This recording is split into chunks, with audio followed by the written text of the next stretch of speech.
पहला मनोभाव किसका है? जैसे ही एंट्री करते हैं कौन मिलते हैं हमें? धृतराष्ट्र उवाच, संजय, कुरुक्षेत्र की रणभूमि में पांडव और कौरव मेरे पुत्र खड़े हैं, क्या हो रहा है? अरे भाई, युद्ध भूमि में क्या होगा? युद्ध होगा, पर वो बहुत तनाव में है। क्यों? क्योंकि धृतराष्ट्र का मनोभाव है हर समय सत्ता। I want proprietorship and I want position. ये एक मनोभाव धृतराष्ट्र का है जो हम सब देख सकते हैं, हम में थोड़ा ना थोड़ी तो है ही। हर व्यक्ति सत्ता के पीछे बहुत लगा हुआ है। I want to hold and have it. परंतु धृतराष्ट्र का जीवन भी भाई दुखदाई जीवन है। जैसे ही पैदा हुए, ज्येष्ठ पुत्र थे, अंधे पैदा हुए। इसीलिए कहा भाई इनको राजा नहीं बना सकते, पदवी इनको नहीं दे सकते, सत्ता इनको नहीं दे सकते। बहुत डिस्टर्ब हो गए। दूसरे पुत्र हुए पांडु, उनकी आंखें थी, पांडु को राजा बना दिया। तो धृतराष्ट्र को तब से चिंता है, अरे मैं ज्येष्ठ पुत्र था, मेरा इन्फ्लुएंस होता पूरे विश्व में, अंधा पैदा हुआ, पांडु को मिल गया। और आप सब जानते हैं पांडु की अकस्मात मृत्यु हो गई जवानी में, तो धृतराष्ट्र फिर खुश हो गया, मुझे मेरी पोजीशन मिल गई, मुझे मेरी सत्ता मिल गई, फिर खुश हो गया। पर फिर पता चला कि पांडु के 5 पुत्र हैं और युधिष्ठिर दुर्योधन से पहले पैदा हुआ। फिर धृतराष्ट्र पूरा चिंता में, नहीं जंगल में ही मर जाएं तो अच्छा होगा। पहुंच गए राजप्रसाद में। धृतराष्ट्र मन ही मन सोच रहा है, अरे मेरी फिर सत्ता हिल गई, कुर्सी फिर हिल गई, मैं महेश्वर बनना चाहता हूं, युधिष्ठिर ले जाएगा। अंधा था परंतु हर समय सत्ता के लिए घबराहट। What about my position? What about my influence? What about my Maheshwaram? Dhritarashtra हर समय बैठा है अपने कक्ष में, युद्ध लड़ रहे हैं कौरव और पांडव, और पूरे टेंशन में। संजय बताओ क्या हो रहा है? क्यों? अरे कौन जीतेगा? मेरी सत्ता मुझे मिलेगी ना। मार्केट में अब कौन जा रहा है? मेरी कंपनी या किसी की? क्यों? अरे भाई मेरी सत्ता है, मेरी पोजीशन है। ये है धृतराष्ट्र मेंटालिटी। हर समय इस तनाव में, माय पोजीशन, माय प्रोप्राइटरशिप। तो इसको कहेंगे प्रोप्राइटरशिप या सत्ता की भूख। यह विषाद का कारण है। व्यक्ति कभी भी सुकून की नींद नहीं ले सकता। हर समय एक दूसरे से वो कंपेयर करेगा, तेरा कितना, मेरा कितना, हाँ तेरा ज़्यादा, भविष्य में मेहनत करके मेरा ज़्यादा, ये है वो है। हर व्यक्ति हर समय कभी भी संतुष्ट नहीं। एक कहानी आती है, प्रभुपाद जी श्रवण कराते हैं कि एक व्यक्ति था जो बहुत बड़ा जमींदार था, बहुत बड़ा जमींदार था, और एक व्यक्ति उससे मिलने आया और कहा कि देख रहे हो मेरी जमीन को, जितनी दूर तुम्हारी दृष्टि है उससे भी दूर मेरी जमीन है, परंतु आज मेरा जन्मदिन है तो मैं तुमको कुछ उपहार देना चाहता हूं। वो जो नया व्यक्ति आया था कहता है, क्या उपहार है? तुम मेरी जो इस जमीन को देख रहे हो, इतनी हरियाली है, फल है, फूल है, बगान है, सरोवर है, तुम जितना दौड़ के इसे नापोगे और वापस आ जाओगे, उतनी जमीन मैं तुमको दे दूंगा। आप समझ रहे हैं ना?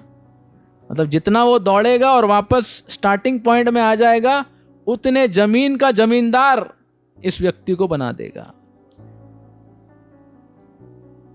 तो वो व्यक्ति बहुत खुश हो गया। जमीन को देखा, इधर देखा, उधर देखा, बोले अब भागो, और संध्या के पहले ये कार्य संपन्न होना चाहिए। और वो जो है मध्याह्न का समय था, दौड़ने लगा दौड़ने लगा दौड़ने लगा दौड़ने लगा। उसने देखा आम के बगीचे हैं और इतनी खुशबू आ रही, ये भी चाहिए वो भी चाहिए। और गया, फूल के बगान है ये भी चाहिए, सरोवर है ये भी चाहिए, पहाड़ है ये भी चाहिए। दौड़ने लगा दौड़ने लगा दौड़ने लगा दौड़ने लगा। और फिर 1 बज गया, फिर धीरे धीरे 1:30 बज गया, 2 बज गया, 2:30 बज गया, 3 बज गया, 5 बजे तक वापस आना है।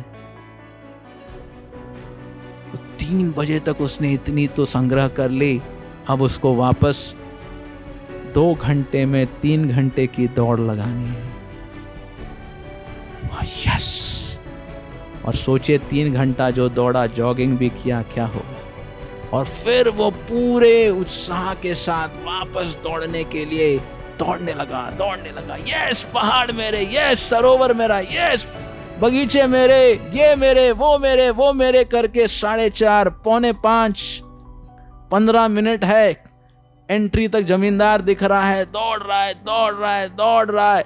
और दौड़ते दौड़ते टिक ऑफ द टाइम 5 बजने वाला, छलांग लगाता है और जो एंट्री पॉइंट है उस पे हाथ रख के सलट जाता है, गिर जाता है। जमींदार बोलता है तुम जीत गए, तुमने इतना दौड़ा, सब तुम्हारे नाम, उठो। और वो व्यक्ति इसको प्राप्त करने के लिए इतने प्राण लगा दिया, थक गया था, पर जो अंदर के प्राण हैं इतने लगा दिए कि जब तक फाइनल गिरा मृत्यु के हाल था। He died on the spot because of exhaustion. Right? तो कितनी सत्ता का जमींदार बना वो? शायद 6/4, क्योंकि समाधि बनाने के लिए 6/4 तो लगता है। राइट? तो आचार्य कहते हैं ये हमारी जीवन की यात्रा है, ये उसकी यात्रा नहीं है, ये हम सब की यात्रा है। All our life I want to achieve, I want to attain position, possession, सत्ता, दौड़ो दौड़ो दौड़ो दौड़ो। अरे इसके आगे दौड़ गया, अरे इसको पीछे छोड़ दिया, दौड़ लिया, ये मिल गया, वो मिल गया, यहां चला गया, दौड़ गया। और दौड़ते दौड़ते दौड़ते दौड़ते दौड़ते दौड़ते आखिर में जब मृत्यु के हवाले होते हैं, कितनी सत्ता लेके जाएगा व्यक्ति? How much can he take? Tell me. Nothing. Final entry, finish के लैप पे आया, क्या लेके जाएगा साथ में? खाली हाथ। पर आजीवन लागबे सत्ता चाहिए। पर कितना ग्रहण करके जा पाए? प्रभुपाद जी कहते हैं कृष्ण सर्वलोक महेश्वर हैं और हम कौन है? किराएदार। ये शरीर भी हमारी सत्ता नहीं है। एक समय जब आपको कहा जाएगा आपका एग्रीमेंट खत्म हो चुका है तो आपको घसीट के यम के दूत जो हैं शरीर से निकाल देंगे। राइट?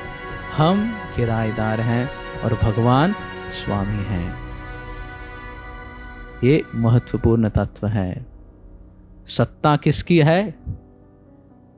शाश्वत काल तक कौन सत्ता बना के रख सकता है? ठाकुर जी। और हम कौन हैं? किराएदार। किराएदार मतलब क्यों? क्योंकि एक समय किराएदार को मालिक बोलता है हो गया एग्रीमेंट, चलो अभी अगले घर में जाओ, जाना पड़ता है। Can anyone hold? आप प्रधानमंत्री हैं, राष्ट्रपति हैं, ये हैं, वो हैं, एस्टेटपति हैं, राइट? आप कहेंगे कि मैं नहीं छोड़ के जाऊंगा। हो सकता है? एनीवन? Not possible. तो शास्त्र बताते हैं यस, धृतराष्ट्र की मेंटालिटी है सत्ता की भूख, क्योंकि वो इंडिपेंडेंटली ओनरशिप चाहता है। पर भक्त कैसे समझता है? भगवान सर्वलोक महेश्वर हैं और मैं कौन हूं? किराएदार। तो देखिए, उसी प्रकार सारे रॉ मटेरियल किसके, इस जगत में किसके हैं रॉ मटेरियल? आप उस रॉ मटेरियल को प्रोसेस करके मेहनत से बनाते हो अपना प्रोडक्ट, और वो प्रोडक्ट किसका है? मेरा है, मेरी कंपनी का है, मेरा ओनरशिप है। ऑल रॉ मटेरियल भगवान का, प्रोसेस करके सत्ता ओनरशिप किसकी है? प्रभुपाद जी के पास एक इंडस्ट्रियलिस्ट गए बॉम्बे में मिलने। प्रभुपाद जी बोलते हैं आप क्या करते हो? बोले मैं ग्लास इंडस्ट्री का मालिक हूं। तो प्रभुपाद जी ने कहा आप चोर हो। बोले क्यों? ग्लास कहां से बनता है? रेत से। रेत कहां से आती है? बोले भगवान की सृष्टि समुद्र के तट से आती है। आप उस रेत को लेके ग्लास बनाते हो, और उस ग्लास की ओनरशिप किसको बोलते हो? Myself. If this is true, then the table जो कारपेंटर बनाया वो जो कह रहा है ट्रू है। So Prabhupada said, you're a thief. You have taken raw material and you're claiming proprietorship. Then वो बोला स्वामी जी मैं पर डोनेशन देता हूँ। मतलब छोटा चोर है तुम। At least you acknowledge it belongs to me. So सारी भूमि गोपाल की, सत्ता उनकी है। अरे उनकी सत्ता पे हम लोभ कर रहे हैं, हम ईर्ष्या कर रहे हैं, हम लड़ रहे हैं। भगवान पिता होने के होने के नाते सबको अपनी अपनी एक पोजीशन दिया है कि बेटा तुम रिस्पॉन्सिबल हो, इतना तुम संभालो, इतना तुम संभालो। और हमारी कॉन्शियसनेस बहुत क्लियर होनी चाहिए, है उनकी ऑन बिहाफ में मैनेज कर रहा हूं। All the results and fruits should go to the owner. You get money for the hard work, not proprietorship. जैसे कारपेंटर को आप उसकी मजदूरी दो, ओनरशिप नहीं। उसी प्रकार भक्त क्लियरली जानता है सर्वलोक महेश्वरम कौन है? मैं कौन हूं? किराएदार। मैं कौन हूं? मजदूर हूं। और जब तक भगवान ने मुझे दिया है सत्ता को, मुझे उसका प्रयोग ठीक से जिनकी सेवा में है लगाने का मेरा उत्तरदायित्व। मैं अगर राजा हूँ, भगवान का प्रतिनिधि बन के मुझे जो प्रजा है उसको भगवत भक्ति और भगवान की सेवा में लगानी, ना कि मैं लोभ और कामुकता के साथ उसका भोग करूं और उसके लिए विध्वंस करूं। तो ये धृतराष्ट्र की मेंटालिटी है, सत्ता, राइट। और जब व्यक्ति किसी और की प्रॉपर्टी को अपना बना के हर समय जूझता रहे, तो धृतराष्ट्र की चेतना ही हर समय रहे, और वो किसका कारण बनेगी? विषाद, राइट।